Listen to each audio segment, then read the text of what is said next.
Good afternoon, everybody. Dr. Rao here. I wanted to chat with you about some of the activities my company, BA Bar, is going to do in the next few months. So I thought this is a lazy Saturday afternoon, use my time effectively and be in service of my friends. So here I am. So I'm going to present to you what are the things that we are doing now and what we are planning. Okay, I do counsel people who are burned out or stressed out. That is something I do all the time. As I was transitioned from illness treatment to wellness promotion, I kind of thought that would be a good service for people to be well and not to be ill and to protect their natural wellness by eating properly and sleeping properly and exercising properly and then keeping their mind rather quiet, right? Those kind of things I've been doing with a lot of satisfaction because people do learn, do want to understand, and they have a lot of questions when they come to the doctor's visit. That was my experience for a lot of time, right? Um, they want the cure for the illness, but then they also want to see if they could stop getting ill like that next time or getting worse with the disease, right? So that is something fundamentally what I do. I promote wellness, but I also treat people who are burning out from the work or whatever, and stress, or they need some leadership help in the form of servant leadership. I do provide that too. And apart from that, I uh, usually I kind of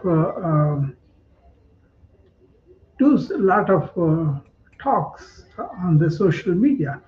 I do come up in the morning with a morning routine, and I do come up with things like that travel service when I think um, I'm kind of able to do that or not. So that is there.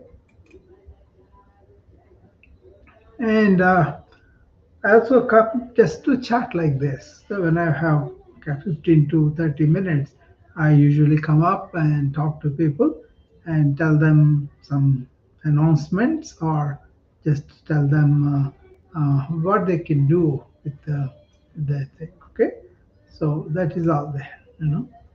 So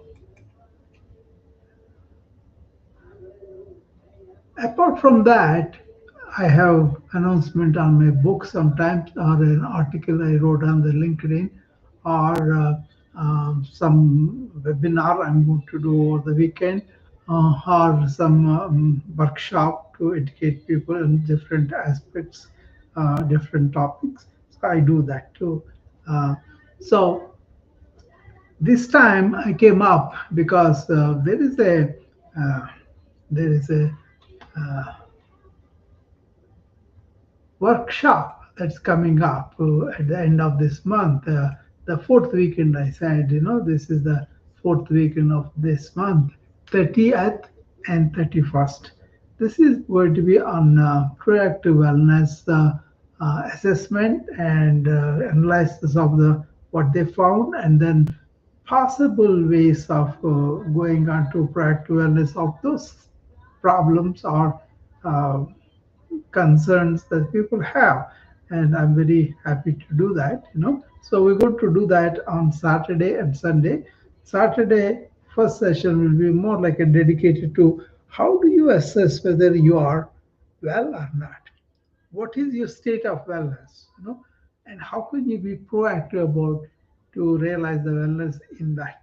Okay, that kind of thing. Okay, so I'm always focusing on that. So uh, that is something that we want to do. Okay? Then, uh, Second session is more like a continuing identification of the wellness problems or um, some proactive measures that you can do about your wellness. We will focus on the four pillars of wellness for each person or for a group of people, whatever works for us. It's going to be informal, it's going to be protecting privacy, but at the same time indicating suppose people have a general problem of not able to digest well, have a lot of flatulence, or suppose they are not able to go to the bathroom and then they are constipated. What we can do with the diet and activity and all that.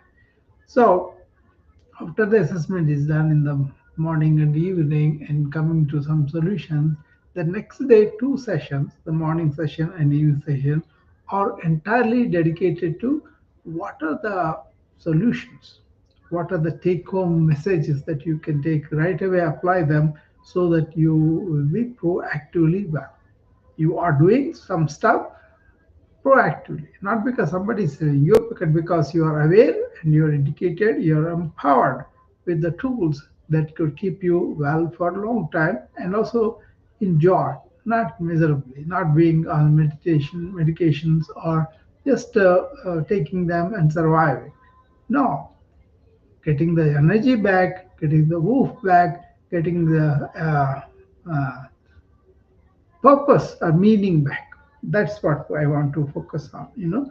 And a lot of people, they just suffer the chronic disease without really doing much about what's causing them, and they go on taking the medications and then continue the same behaviors that basically are keeping them ill, right? So I found that is really unnecessary in this day of scientific progress and also a lot of wisdom of how to be well from the ancients. I am kind of combination of that. So when I'm in trouble and all that, I can go to the hospital. But when I'm not in trouble, what am I doing to maintain my health and wellness? What am I actually aware of the mistakes I'm doing with my wellness? That kind of awareness, that kind of empowerment of the knowledge, uh, being a student about the things that we have, that helps a lot. Lot of people don't want to take responsibility like that, you know. Why? And so there's so much of influence to influence other way, that is there, but many people really do not take responsibility for their own health and wellness, you know.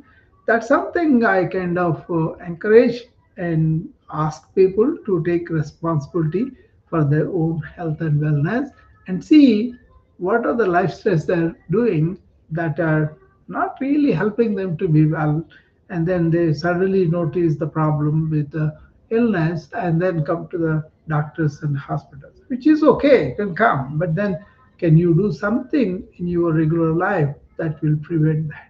So that's what I'm hoping. I want to spend the rest of my life just helping people to promote this wellness in their life and to really suffer less. Okay, that kind of thing is really makes me feel meaningful and purposeful about being a physician and about understanding wellness the perspective that I have, both understanding or the student of the ancient wisdom and what are the yoga, ayurveda, other things that are promoting the wellness, how do they work, and whether I have been studying over 25 years of these ancient wisdom things. Not only the systems, but also the philosophies are great. You know, the more we understand, the more we kind of employ them in our life, the more we will be well and not really have to suffer. We may have to eventually pass on, but meanwhile, you can have a quality of life. Okay, so that is what I believe that we could do with pillars of wellness I talk about. So we're going to do the proactive wellness workshop. What does it mean? Are you proactively well? Are you well at all? Are you ill in some aspects of it? Then how do you correct them? That's all about this proactive wellness workshop, 4 sessions on August 30th and August 31st. Okay, you will have a flyer from tomorrow. then you can sign in and then join the, you know, it will be done on Zoom so that people can participate directly, and then you can participate, uh, seeing me and I'm seeing you. That's what I want. Okay, and after that, uh, I have a book like I was talking about this morning about. Uh, Creature comforts and how they are really making us weak and really fragile. So how can you understand what is the true wellness following the nature? That is the book I'm bringing it out. So you could look it up and then you can read that probably. And then the third thing I want to tell you about is this. I'm doing a retreat a Friday night and Saturday morning and Sunday morning or Sunday evening also, as it takes us through the weekend of uh, September 12th, 13th, and 14th. Okay, so as you go through that, you will be going through a personal interaction with me, and you will be uh, solving problems of turmoil. Our people are in turmoil. Either they are in turmoil physically, having an illness, or mentally because they have some event happened or something like that, or emotionally because of breakups and all that, or they have problems in the business. How do so entrepreneur life. So if you have any turmoil in the past and you were blinded, you didn't know how to approach it, or you are going for some crutch. Okay, so how can you have this inner resilience, inner empowerment, so that you can handle this turmoil on your own? That is the idea. So that will be on September 12th, 13th, and 14th. Okay, so hopefully people will use them and then validate them and they tell me how it is being understood. If you listen properly and if you really get the truth of the matter, and then you kind of implement them, then you can see for yourself how it is transforming your life. Okay, it's not about me, it is about the wisdom of the ancients and also wisdom of the modern science. If you combine that, if you really absorb the wisdom, and just understanding is not enough, but implementing it and then seeing the transformation happen. Okay, so it's a commentary on what's going on wrong with the modern life. It's a commentary on what are the people who lived very well in the ancient times who are teaching us through that example. So those kind of. I myself am 70 now, but I'm very active and very young at heart because I feel like I ought to learn so much more. So that spirit of keeping ourselves in the not knowing mode and coming to really learn things as they open up. Okay, that keeps anybody young.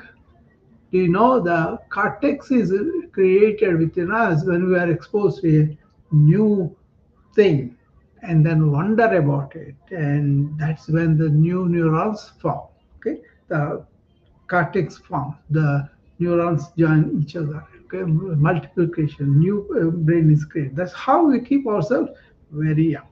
Okay, so don't be stuck in that. Oh, I know enough. I don't have to do all this. No, you just have to be open. That's all. And then you will feel younger. You will feel much more energized. You feel like awakened, and then with that inner resilience, inner empowerment, you participate in life so that you get more out of the life. Okay, so that's what I have seen and have done, and personally I'm implementing them. So a regular life, a good daily lifestyles that are good, that are commonsensical, that are really simple to implement. How much control you can take about what you buy in the grocery shop, how you bring it home, how you cook it, how you eat it, and all that is important, right? Like that, Are you drinking enough? Are you breathing deep? All those simple things are very, very important. Okay, so learn about them and improve your life. Okay, so a workshop on 30th and 31st of August, and a retreat on September 12th, 13th, and 14th, and a book about hidden cost of comfort. That's the title of it. How you truly live with the nature and then really reap up the rewards for that. Okay, we have gone away from the nature in so many ways. That's what I was going to show you, how you go back to the nature and really employ yourself in that. Okay, and really understanding what the nature intended for us and live like that is the healthiest thing. Okay, so we will be talking about not only modern science and lifestyles, but also yoga, Ayurveda, and Vedanta, all those traditional Indian ancient wisdom. I'm going to tell you about them, and then you can see how they are really helping me to live a longer, healthier life. Because the yogis, on an average, they lived about 125 years at one time. Even now, the real practitioners of yoga who understand the depth of it, and they're not just doing only physical, you can do the physical, but then there's so much many dimensions in yoga that you have to understand and do that. Once you understand them, actually you feel better.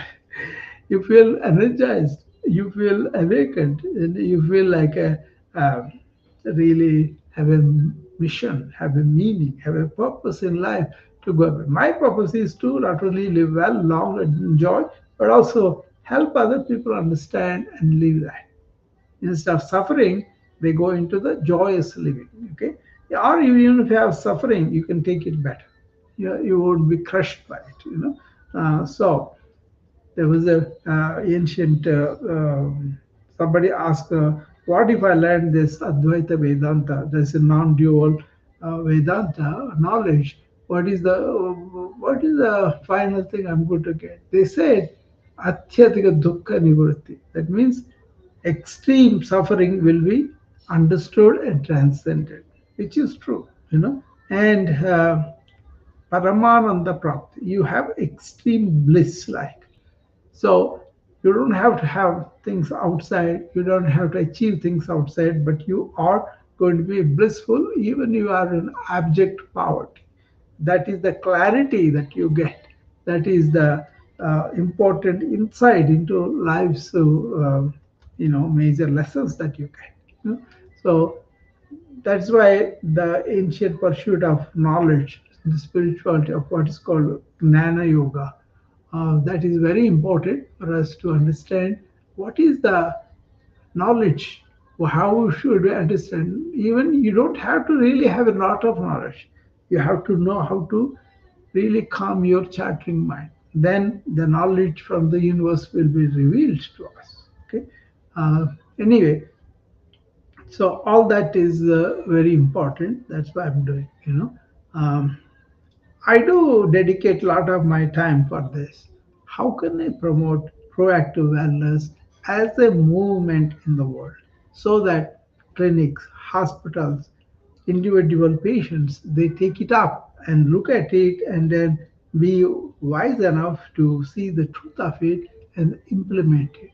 Thereby, they are living longer, they are living in wellness, and also they are living in joy. Hi, Peter, welcome.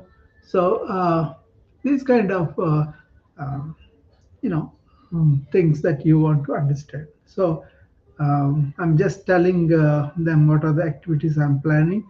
On the August 30th and 31st, I have this workshop on proactive wellness. And on September 12th, 13th, 14th, there's a retreat for the people who are really in turmoil, any kind of turmoil, business, personal, physical, or mental or emotional, any of the turmoil they might have experienced or they might have seen their, you know, close friends or their loved ones, any number, or they might have gone through in the past, right?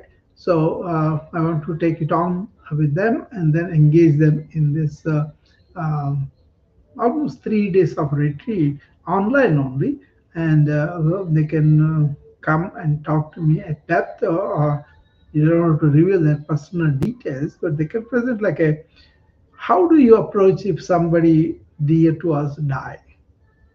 I'm really, that's what happened with one of my friends. He came all the way from India. He was visiting all the friends here, and he visited me too. So we talked about death and dying seen by the ancients. What is the understanding that gave them transcend the experience of the sorrow of the death?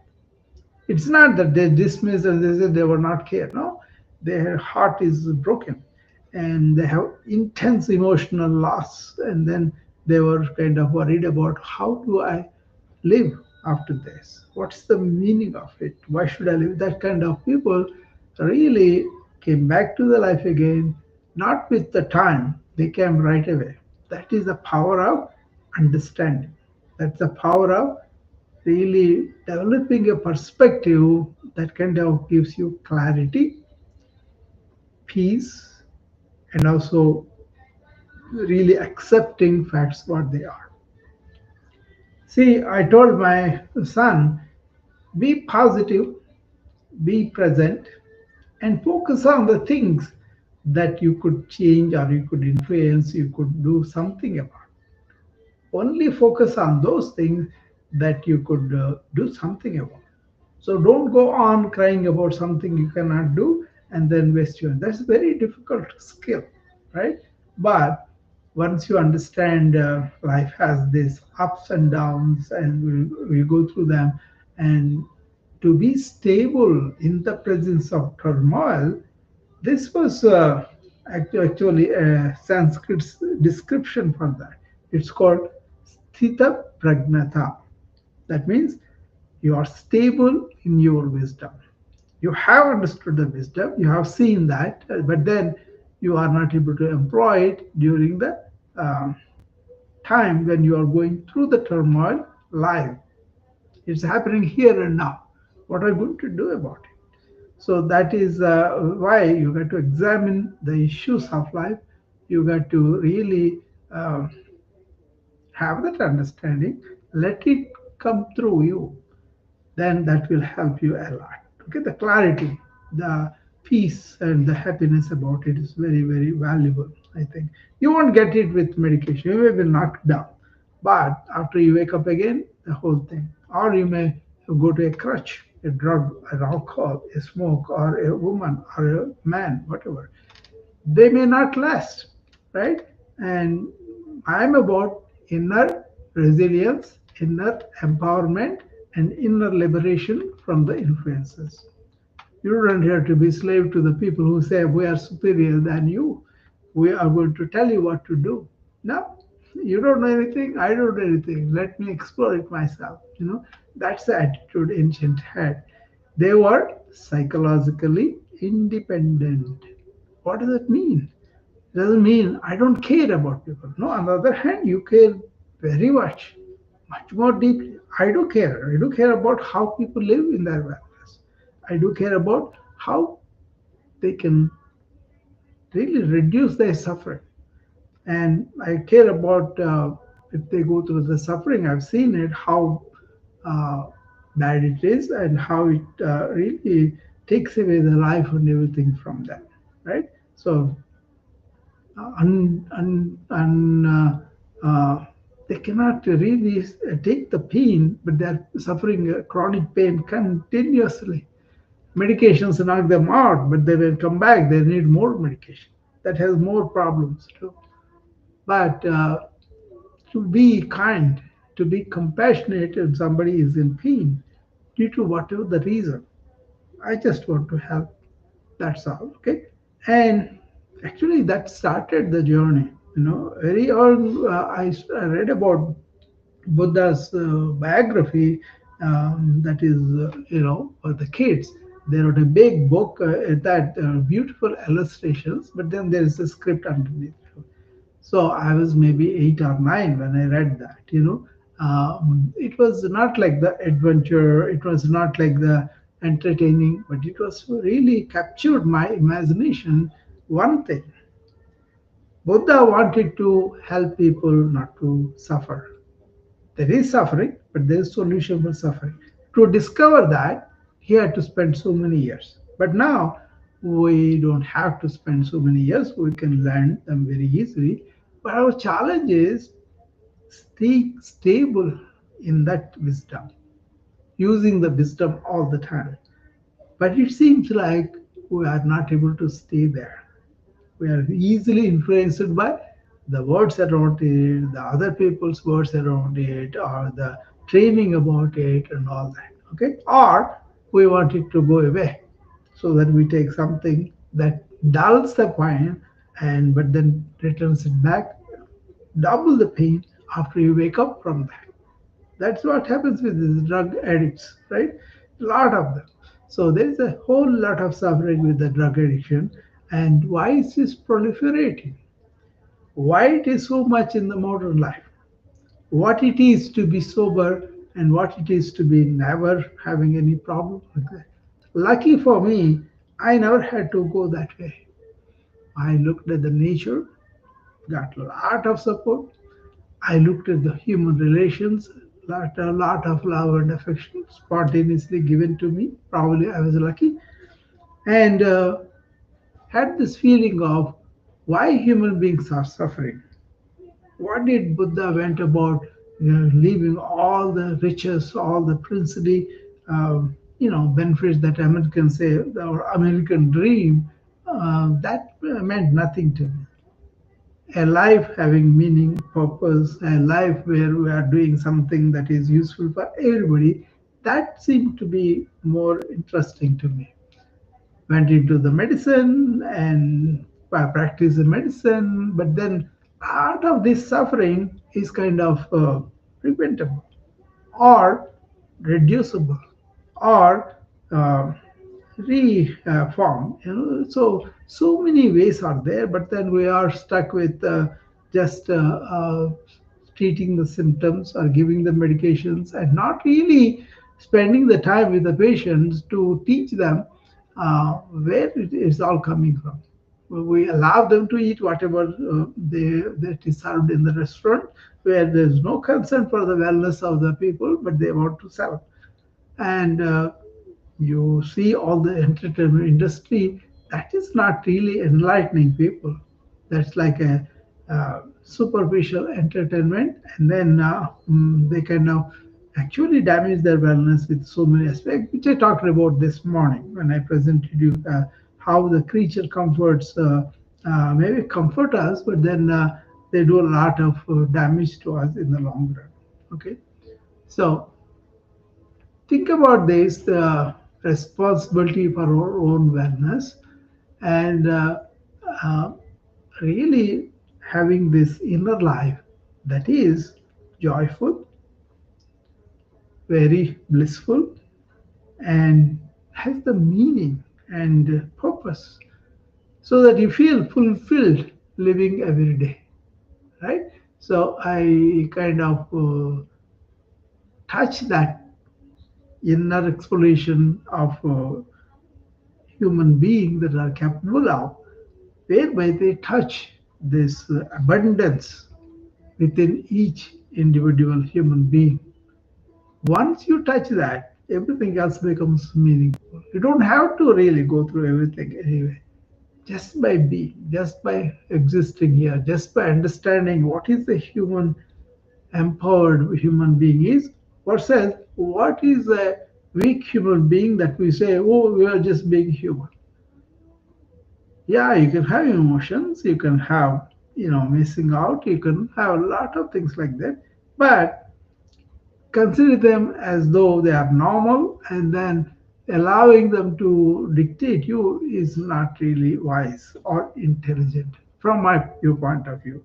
We can be very knowledgeable, informative about our human heart and human mind conditions. Human condition as it is now kind of accept the weaknesses as normal, like human. Maybe you're not informed, maybe you're not educated, maybe you're not shown that there is a state that is very empowering, resilient, and joyful. Inner bliss. They said the happiness within is uh, really comes out by itself. Okay, unalloyed happiness. Ramana Maharshi said, unalloyed happiness. For that, you got to understand how your mind is working, how his mind is going all over, and how your heart is going that way and this way. What are the things you are subject to? How can you be stable in a turmoil like that? That's all the ancient uh, philosophies and explorations revealed. So every human being has this capacity not only to memorize, not only to imaginate and create, but also having this hold on this what are called raga, dvesha. Raga is affection for something or liking something. Dvesha means aversion from it, hatred from it. Those two emotions are the two sides of the same coin. So how can you be stable in that? That is what the uh, retreat is going to explore. Can you be that inner, empowered, powerful human being, not in the egotistical sense of being power over other people, no, within yourself, when the events of the life are present, like Buddha said, that's the first arrow that you cannot do anything about. Things happen, and the arrow comes and hits you and make you go through the suffering. But it depends on how you take that arrow. That is the second arrow you put yourself, because you are reacting to it. You are kind of weeping because this is not what I want. I wanted something else, but this is happening. But suppose you accept life, first arrow will come, then your reaction will be much more muted, much more wise, much more stable. That's what the Sthita Prajna, the people who have wisdom during, both the lot of the uh, well-wishing things that are happening or bad things that are happening to you. And they have this stability to be stable. One gentleman, a story illustrating this, was a ship merchant. He had number of ships, and this was ancient times, and they were traveling or taking a lot of goods on the ships to faraway countries. And his son grows up, and he becomes young, and he wanted to do the business, so he takes a ship, and then he travels with other ships on a business trip. And few months go away. Those times the ship takes months and months, right? Few months go away, and then somebody comes and tells this old man, "Sorry, sir, I heard that your son's ship was sank and he died with it." And this old man looks at him and says, "Thank God." And that man could not understand, and then he leaves. And then few more months pass, and then somebody else comes and says, "Sorry, you are misinformed. Your son never died. He is well and alive, and he's coming home." And the old man says, "Thank God." And people were perplexed by his reaction when he died. He said, "Thank God." When he's alive, he's "Thank God." He's not only depressed when his wife, his son died, or he's not really overly joyful when he found out that. So, does that mean he doesn't love? No, the man loved that son very much. Why he is thanking was his mind remained stable. That is the sthita pragnata. And because he understood anybody can die anytime, and that's not really who can do something about it. We will take all actions, all precautions, but still, when a tsunami comes, a flood comes, a fire accident comes, people die, right? So once they understood, because he has seen the spectrum of life completely, he has no reaction like that. Raga Dvesha is beyond that. And that's why he thanked, because his mind was not going all over and reacting to the events. He has transcended that.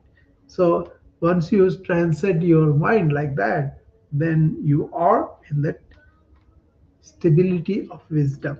So wisdom is not allowing the reactions the other way you are having.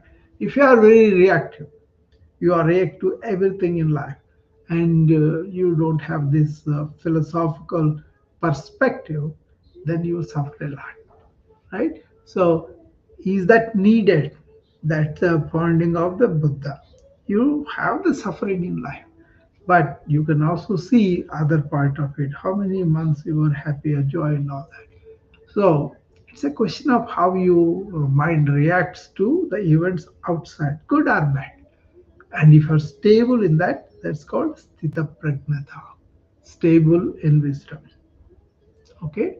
So anybody has any comments, any questions, anything that you want? You are all very silent all the time. That kind of, doesn't allow me to go deeper and deeper because I don't know whether you are getting it or you're getting bored or you think something that's outlandish. You need to come and tell me about it. Okay.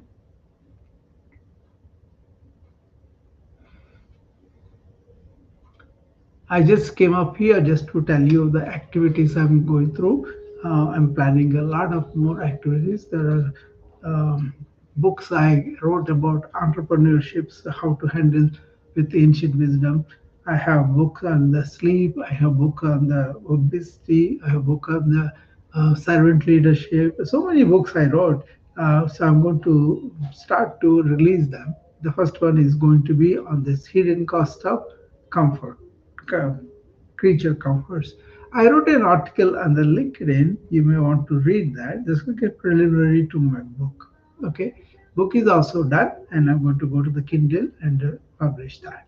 Okay, so I told you about the workshop I'm going to do. Probably this will happen more often so that more people can come and learn about the business of this proactive wellness. How that can save them not only suffering, but also time, money, and also energy. Right? Also, they will not have to suffer so much. That is a way above the service that we ordinarily provide in the hospitals and clinics. There is opportunity to educate people, but then lots of times the doctors and other people are so crushed with time, with so much of work, they're not able to do that. Patients are taking initiative about studying it, learning about this. Very good. I encourage that. But what I am talking about is the prevention of steroids, like so you don't want to just prevent it and take some vaccine. You have to take the vaccines, but what I'm saying is you can also improve your you take the vaccine, but also improve your host mechanism, and you also improve your environment so that you don't even get the infection to begin with. So that's what I'm talking about. Take responsibility for your health and wellness. Exploit all the knowledge that is available, scientific or ancient wisdom, and then lead a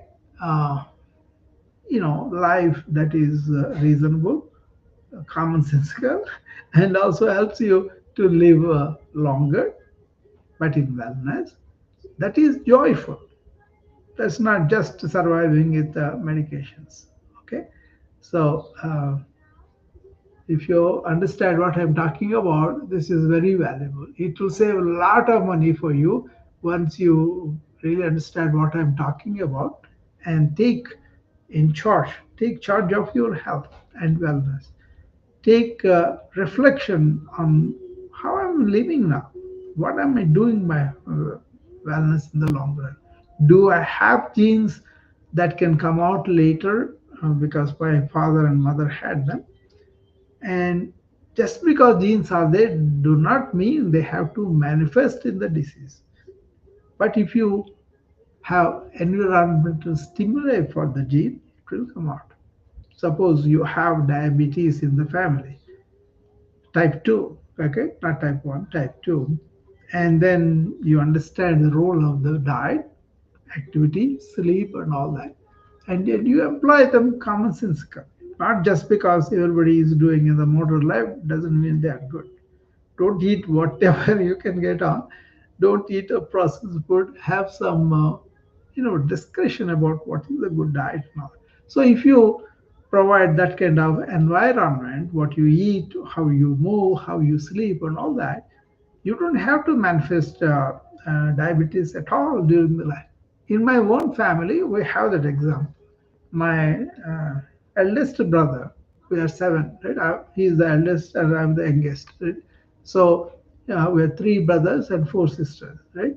Uh, he was exercise fitness maniac. He used to describe himself. He used to play games, cricketer, and also football and jump. He used to do the exercise so much, right? And then he used to walk a lot. Even at 80 years, 84 years now, I think he's walking now. And he was until a couple of years ago, he was playing ball badminton with young people, so that he can compete with their athleticism. So that kind of pleasurable activities, and also he didn't eat a lot. He ate some, but then he ate very sensibly. That kept him having no diabetes even to this age. But the rest of the six members, I don't have it, but then other people had it. I had it before, but then I kind of controlled it, the diet and exercise. Now I don't have it. You can reverse it if you know how to change your diet, change your exercise, and all that, right? So I don't take any medications, anything. I just keep my diet sensible and activity. But my brother had this very good education, and then he stuck with this physical fitness activities, and then ate comfortably, ate very sensibly. I know he had for lunch only one orange. He told me that I will just have orange for my lunch every day. Even though he was working, he was in the army, and he rose to a very high rank, and then he retired. After he retired, he came back and opened a beautiful shop that is promoting lighting and all that. All he had to do is manage the staff. And then he kind of came home and had lunch and went back. So it's a question of, if it's, that's only one success story, you have so many people like that. And we want to encourage all the patients who come to us. You can take care of this much earlier than now. A lot of times, what happens is people are so busy with their work, or they think, oh, I can manage, I will go, and then they delay, or they don't even bother about educating themselves about what are the modern illnesses. There are illnesses called diseases of civilization. What are they? The nutritional thing, diabetes, an example, high blood pressure, anxiety in the workspace and everywhere, and obesity and metabolic syndrome and heart disease and smoking related COPD. All these are lifestyles that are really not good, that we are kind of sold, and then we kind of blindly believe that, and then eat, or do all these things that are not good for us, right? So even though we have so many coaches, so many people like me talking about it and then trying to prevent it, lots of chronic disease increasing. Why? Because the way we have a skewed approach to our lifestyles. You think all the time. Why? That's a neurotic thing. Okay? Use thinking only when you need it. I'm trying to communicate. I'm a physician, I'm a wellness person. So my concern is how can I steer many people into wellness pathways so that the amount of suffering that they go through the life, or the amount of good experience that they can have, relationships, or enjoy their life or contribute to life, all that is possible when they are well and in fit and condition, right? So that's what I want to promote. Okay, so that's meaningful to me, that is purposeful to me, that kind of gives me activities from morning till evening, and I'm not just like I just want to enjoy myself. Now I'm denying it. I just saw a movie before I came here, and I enjoy the small things, but I don't sit in the chair all the movie. I get up and walk a little bit, and then I enjoy the movie. So that's okay. But then if you are addicted to watching only that, that's the problem, right? So we have to understand how we have evolved. What are the things that we are doing in civilization unconsciously or unknowingly or not thinking properly? Even now, I tell more people, you don't know how you are using your mind. You are slave to that. You don't have insight into the operations of the mind that come from ancient wisdom. That is where I learned about studying the mind by turning mind on itself. That yoga is called Raja Yoga, king of yogas, right? So once you understand, once you turn your own mind inward and study your own mind's reactions or you know any of the emotional ups and downs, moods ups and downs, you think I have no control over them. You are wrong. They showed the ways of how to treat our slave as slave. Our mind is our slave. Our senses are slave to the mind. So if you understand the mind and control it, then you won't be responding to the senses like that, right? So how many people do understand that? How many people do know that thinking was only one faculty? I think, therefore, I am is the biggest illusion that Rene Descartes said. And the whole Western civilization stuck to that. I think, therefore, I am. Even now, I pointed to so many times with my friends without hurting them. I said, don't be stuck in your thought. Don't be stuck in your mind. Get out of it. If you are not stuck in your thought, then you are open to other people presenting to you. And you are able to observe your own thoughts like they are objects.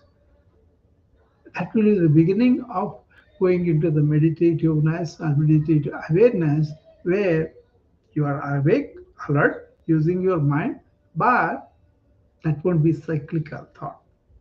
That will be user thought, and after that you end it. So there is I was always fascinated about uh, this, right? So it is kind of very, very important for me to understand that. Okay, so as I saw the dementia when I was a geriatric medicine in the first 2 years, I wanted to understand why in this developing world there is so many people are demented. Why people are losing their acumen after they retire from their jobs. So, but I saw that in yoga people in India, they were very sharp in 80s, 90s without taking any medications.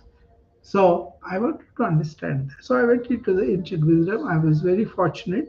And then I took a master's course in biomedical informatics. It's about information, it's about biology and all that.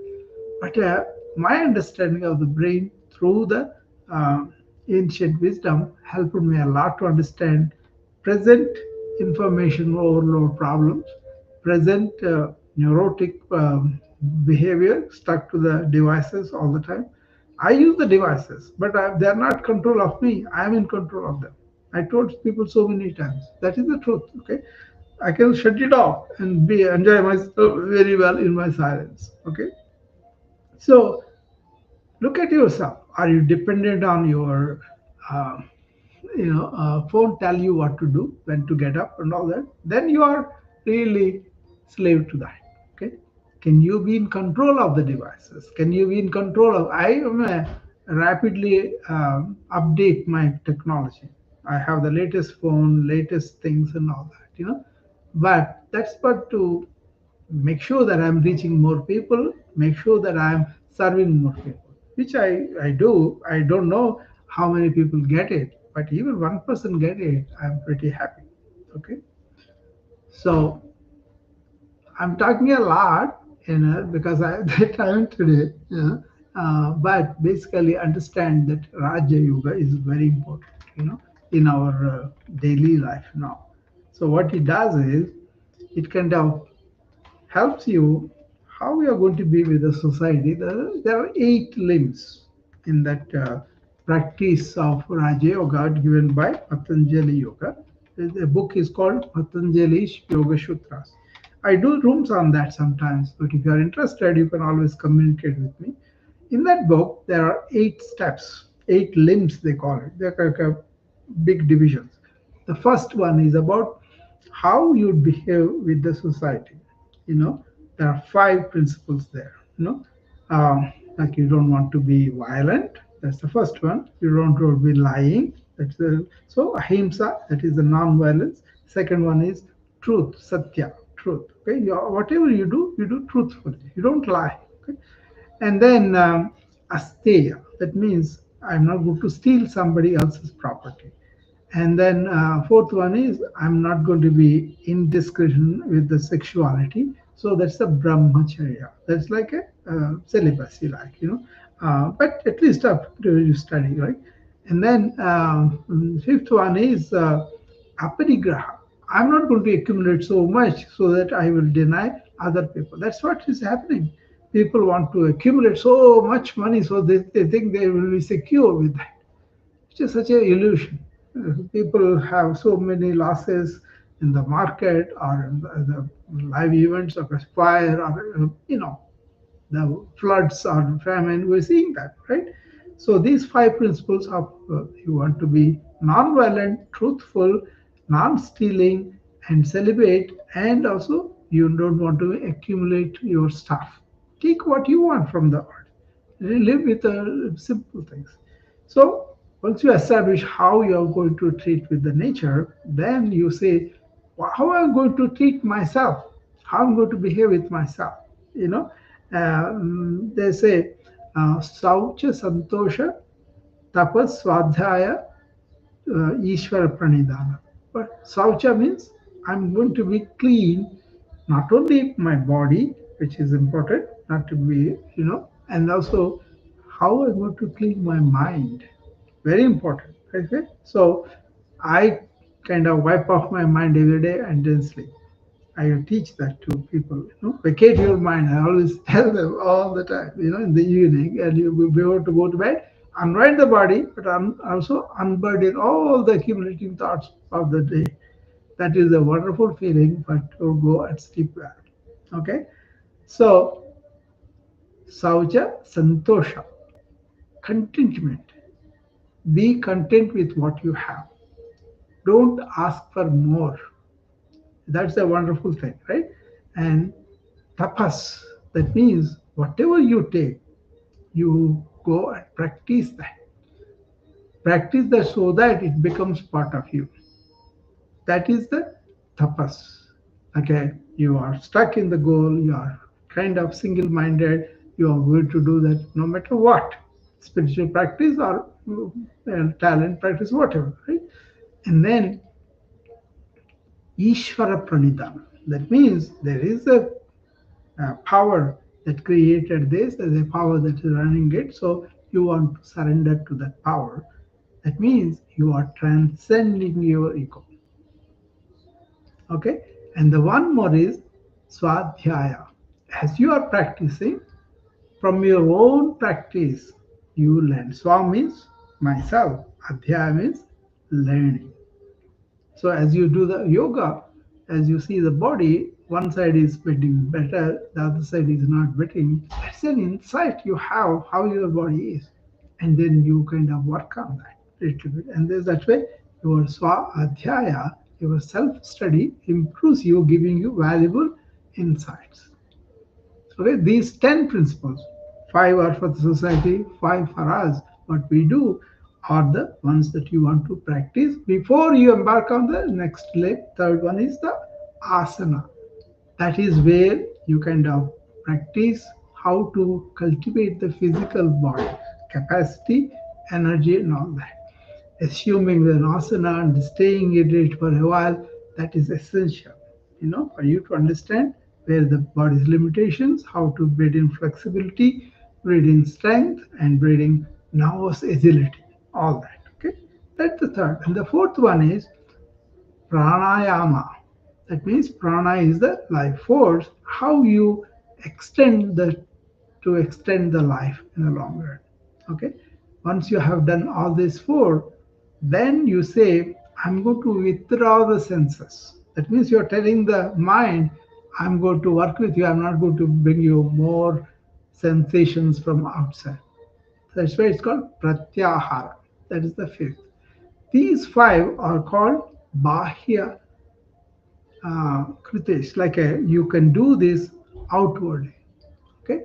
Then the last three are antakaranas that you can do inside. You are telling the mind by being harmonious with the society, harmonious in your own mind and body, and really cultivating the body's energy and breathe in lot of life force within you, and really getting the sensations. That means you allow the senses to go and see outside stimuli and bring them back, and you develop the control of that. You don't react to the sensation. That's what the pratyahara is. Ahara means food. Pratyahara means you are not going to allow any of the food of the sensations come inside you. Even if they come, you are not going to react to that. That way you are controlling the senses, not allowing them to go wherever they are. That's what happened in the Western culture. Just enjoy senses, let them go. Even now, a lot of people talk to me about spirituality, but when we talk about things, they cannot stay away from the ice cream. They cannot stay away from food addiction or emotional. Or they cannot even say, oh, everybody has to clap them. Everybody has to say, oh, I love you, talk. Oh, you're so wise. And then they kind of carried away by this, and then they go like that. Okay, you are being a slave to the slave of slave. Your slave is supposed to be mind. Senses are supposed to be slave for the mind, but you are a slave to the senses, right? So after the five bahya karanas are mastered, then you turn to the antahkarana. The last three are doing inside your mind. The first thing you want to do is, where is my mind? Do I have a lot of thoughts going all over? That is called dharana, concentration. Bring them all to one thing, one purpose, one meaning that you have in your life. It should be coming there. Then you have an organized mind, you can work with it. And then once you concentrate all of that, then come to one thought. And staying with the one thought for a long time is dhyana. Okay, you are going to observe the thoughts and reduce them to few and reduce them to one, and stay with one thought, not indulging in it, not crossing it, but then maintaining that for more than 120 seconds. And then you will touch the silence of all thoughts, stillness of all thoughts. That is yoga chitta vritti nirodha. Nirodha means stop, still them. Chitta means inner self. Vrittis means this different thought. Yoga is getting the stillness of all those thoughts into silence. And then your real inner essence displays itself, comes out by itself. It's a swak prakasha, self luminous. All you are doing right now is, if you don't touch that, you are just playing with thoughts, you are in the chatter. So the people who have touched this, they can use the thought, but all the thoughts that are not really used, they will be silent. And that is bliss. That is unalloyed happiness. They gave a name for that, Sat Chit Ananda. Sat Chit Anand. Sat is existential, Chit is the consciousness, and that itself is the blissful thing. Not the thought continuously going. If you are caught in that, that's your problem, and you are making yourself really missing out something profoundly, profoundly blissful, tranquil, serene, and unalloyed happiness and peace itself, because your mind is not going all over. Even with the incidents happening, they come and go, and you do the right thing without the emotional turmoil. Okay? So those are eight Raja Yoga Patanjali principles I gave you. Actually, the traditional ancient texts always give their essence in the first few chapters, or one chapter, or one line, or whatever, and then they go on exploring the intricacies of it. So, the very second sloka tells you what is yoga, what happens if you still the mind, and then rest of the chapters explain different things. Okay, so you'll be very beneficial to understand the mind and the concentration and attention by understanding, not just reading. Don't say reading. You have to really get it. What is that they are talking about? Do I have that in my life like that? Then it becomes meaningful. So I don't know. Nobody has any response to me. Do you guys understand what I'm talking about? Are you interested? Do you have any questions or comments? So in another 5 minutes, I'll end the room if you don't have any. Otherwise, I may continue for a while. So I don't want to speak anymore. So, but that's a good one. Studying your mind, your own mind. Turn your mind on itself to study itself.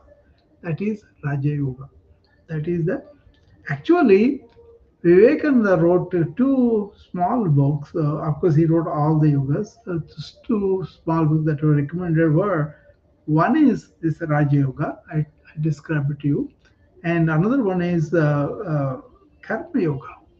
How do you work in the modern life? How do you not be influenced by the results of it, but be in the process? Thereby, see, like I'm inviting you to come and talk to me, but I'm not asking you to give me anything, So I'm happy I shared, okay? But, if you have questions, that will be more meaningful for both of us. So, anyway, you can come and attend my um workshop on proactive wellness on August 30th and 31st on the Zoom. And you can come and attend my um, retreat that's going to be on the 12th, 13th, 14th of September 2025. Uh, and we will be doing how to be really, if you have a turmoil, how to be resilient in the turmoil. Not ignoring it, not dismissing it, not being emotional now, but intelligent, transcending your ego. How you're going to be stable like a Sthita Prajna, the person who is a wise person, stable in the middle of the turmoil. That is learnable. That is something teachable. But you have to experience that now. So, however, I talk, many of the people I talk to on this social media and otherwise, they're stuck in their mind. They think they can talk a lot of it without really experiencing it, they will learn.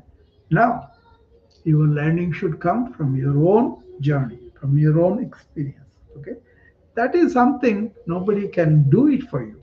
They can indicate the path, they can throw light on the path, but you got to walk the path. Okay.